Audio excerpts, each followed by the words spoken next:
According to reports in today's papers, laughter can do as much good for your body as a jog in the park. Hurrah! Doctors claim that laughter is like internal jogging, as it can lower blood pressure, reduce stress and boost the immune system. It's become a new fitness craze dubbed laughter-size. See what we did there?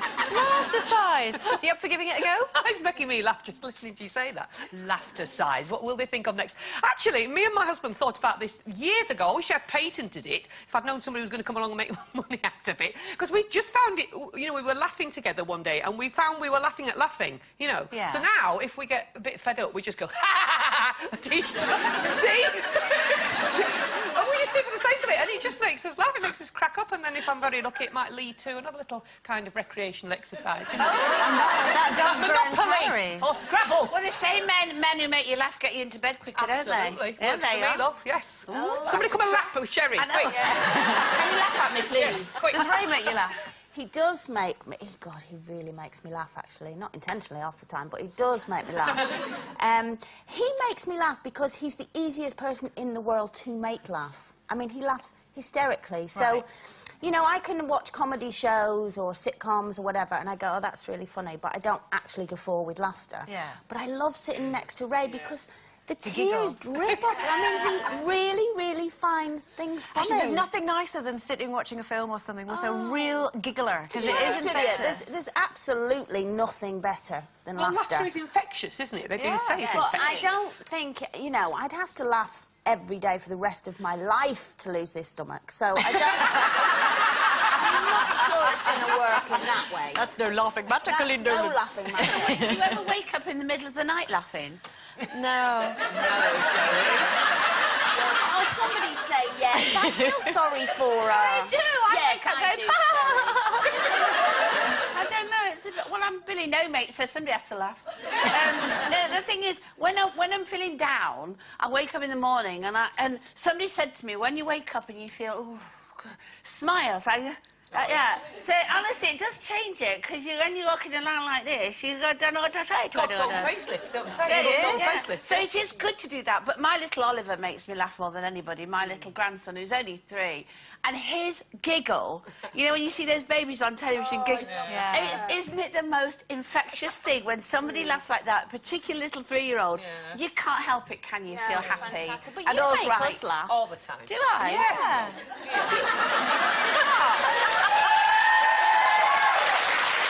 No, you see, I don't understand that because, you know, I just say things like, why are people laughing at me? That's a bit strange because I'm so normal, more than normal, aren't I, really? That's why we love you. No, I'm a great one for cutting out, you know, if you see a little saying or something in a magazine or whatever. My sister bought me one of these calendars. It's a desk thing that you rip off one a day. It's got quotes. I've got quotes stuck all over my dressing table mirror. And there's one I've got that it says, if you can laugh at it, you can deal with it. And I think that's a good way to sort of think about things that are getting you wrong. If you can find a way of, you know, laughing about it, you can work your way through it. But I tell you what, the thing that makes me laugh the most is when you're not meant to laugh. Always. Things are always funnier when you're in assembly or at a anything meeting. That's serious, and it used to happen all the time with me and my sisters in the recording studio because we, you know, there'd be 4 of us there around one mic. Not good anyway. And Maureen is the biggest giggler in our family and cannot control it. So if she goes, forget it. You're not going to get anything out of her for at least an hour, apart from tears dripping off her chin. And it used to happen all the time, but the worst thing was it's normally when we were under pressure to get something finished, for instance. So, of course, one of us would go, which, of course, would set the other 3 off. Maureen would slide down the wall, and then we'd look through the glass at the producer and they'd be like that.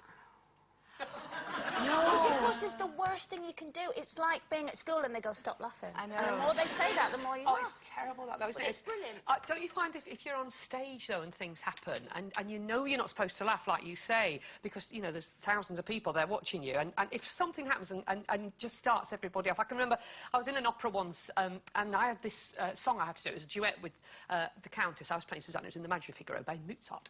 And she was dictating to me, and it was a really serious duet because she was talking about her husband who, you know, was leaving her. And so I was taking dictation. And I just noticed she'd stepped away from the table. And I thought, oh, I wonder what's going on. And I glanced up, and they were lowering this massive, great operatic chandelier. Don't ask me why. They were lowering it down onto the table at which I was sitting. So 1 minute I'm writing, and the next minute I'm... kept on singing. Nobody's going to stop me singing. You know. Anyway, eventually, the demented stage manager was heard saying, "Get the chandelier off the soprano!" You know, and they raised the chandelier. And I sat there, and we kept this gag going through the rest of the whole opera. Every time I came on stage, I went... So now, my saying is, don't work with animals or, what is it, children or chandeliers. Yeah. And the one thing I do remember is, I was playing a fairy in a pantomime, and at the end of it I had to go on and do the end thing, and there were stools and the children were coming up, and I was to demonstrate what they were supposed to do. So I sat on the stool, and unbeknownst to me, somebody had tied a balloon to the front of it. So I'm sat there, so there's a little balloon, and I had to jump up and down on the stool to show the children what to do. And as I jumped up and down like this, the balloon from my legs got bigger and bigger and bigger and bigger and bigger, and the whole audience were on the floor screaming. I had no idea, because I hadn't guessed what was happening underneath me. And everybody in the side were on the floor, and eventually I looked down and I fell off my stool and I couldn't carry on. OK, time for a short break for us to pull ourselves